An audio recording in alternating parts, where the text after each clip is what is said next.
direct de la presse. Un coût d'opération, c'est-à-dire un coût global de 50 millions d'euros TTC. Et on est sur une structure comme une église. Il a l'air tout paisible comme ça, ce pont de pierre. Et pourtant, il est en train de couler petit à petit dans la Garonne. Alors, c'est de quelques millimètres chaque année, mais c'est assez pour que toute la structure soit déstabilisée. Et pour le sauver, pas moins de 50 millions d'euros vont être mis sur la table jusqu'à fin 2028. Pour vous, beaux yeux, et aussi un peu pour Junk Page, on allait voir à l'intérieur de ce chantier complètement hors norme. Bon, on a un peu potassé pour vous faire un petit récap historique de ce pont de pierre avant de vous mener dans ses entrailles, parce que c'est un pont très important à Bordeaux. C'est le premier franchissement de la Garonne. Il a été voulu en 1808 par Napoléon. Est-ce qu'il y a 17 arches pour Napoléon Bonaparte ? Ça, je vous laisserai compter et voir si cette légende urbaine est vraie. Mais ce qui est vrai, en tout cas, c'est qu'il a été inauguré en 1822 et jusqu'en 1965, il restera le seul pont franchissant la Garonne à Bordeaux. Et il va s'affaisser petit à petit du fait de sa fabrication, comme on va le voir maintenant. Allez, je change quelques vêtements et puis on est parti à l'intérieur.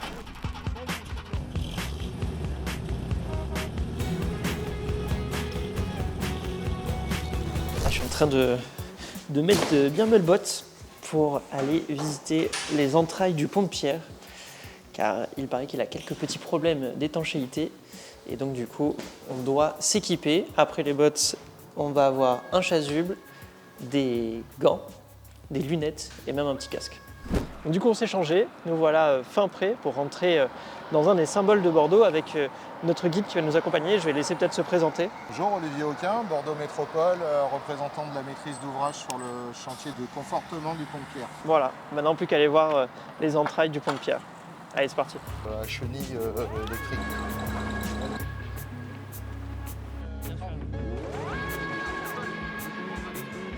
Donc ici on est sur l'atelier micropieux de l'opération confortement du pont de pierre. Donc cet été nous avons réalisé sur 3 piles l'ensemble des micropieux à l'axe des piles. Et depuis cet été nous avons basculé sur chaque rive pour réaliser les micropieux sur trottoir.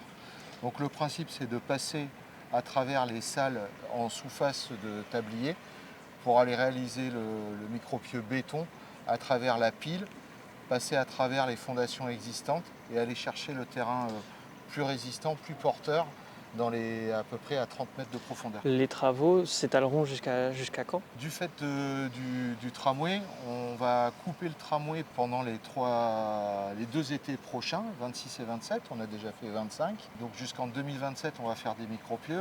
Et ensuite, on viendra arracher l'ensemble de la couche de roulement sur le pont et des trottoirs pour venir refaire l'étanchéité du pont. Donc on est sur un coût un coût d'opération, c'est-à-dire un coût global de 50 millions d'euros TTC. Ah ouais. L'humidité, c'est très humide. Direct de la presse. Bonjour. J'ai moins l'air d'un con. Alors à l'époque, ils sont passés là, comme ça, là, dans les années fin 90. Ah et le trou là qu'on voit bien. Ils sont passés comme ça, ils sont passés là, et le micropieux démarre en dessous. À chaque fois qu'on fort, le pont descend un petit peu. Ah, vous le voyez ça On le ok. voit. Alors on le voit sur les Pas instruments l'œil. de mesure. À l'œil, on ne le voit pas, heureusement.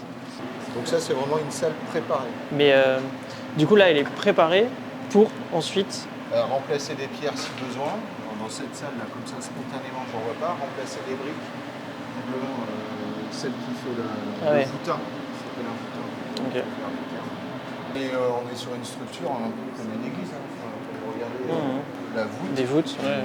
Voilà, C'est une nef. c'est hyper. Ça a été fait pour être hyper léger. Une pile, c'est 5000 tonnes. Ça là ? La pile sur laquelle on se tient. Ah oui, d'accord. Ah oui, C'est 5000 tonnes.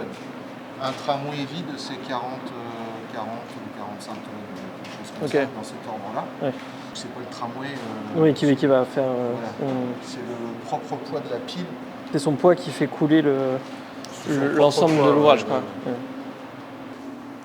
On va ressortir, on va aller à l'atelier forage. Allez, go. On va aller voir si ça fort là-bas. Là, j'entends ça. Une fois que le trou est fait, il faut le remplir. Donc là, vous avez vu, il y a toute une organisation de logistique. Hein. Donc là, ils ont amené les tubes qui servent à réaliser le forage. Et ensuite, ils vont amener ces tubes là qui ne sont pas vraiment des tubes en fait. Donc en fait, ces tubes vont être injectés de béton. Il y aura du béton à l'intérieur et du béton à l'extérieur et il sera bloqué aussi avec ces éléments métalliques autour. Ici, c'est l'atelier d'enrochement dans les multitâches de l'opération de confortement du pont de pierre. Il manque un élément sur cet atelier, c'est la barge qui alimente en cailloux. Donc le principe, c'est de venir poser des cailloux avec différentes tailles pour bien qu'ils s'enchevêtrent les uns dans les autres. Avec son grappin, elle prend les rochers et elle vient les déposer sous le pont pour combler les vides que l'on a constatés par levée bathymétrique. C'est encore moi qui passe pour un con là, devant la télé. Et pourquoi vous n'avez pas votre gant? Hop là. Bon mais voilà, c'est une fin de chantier pour nous. Dans quelques instants, nous serons plus sur le pont. On a appris beaucoup de choses, j'espère que vous aussi, et puis on se retrouve bientôt pour d'autres découvertes. Allez, salut!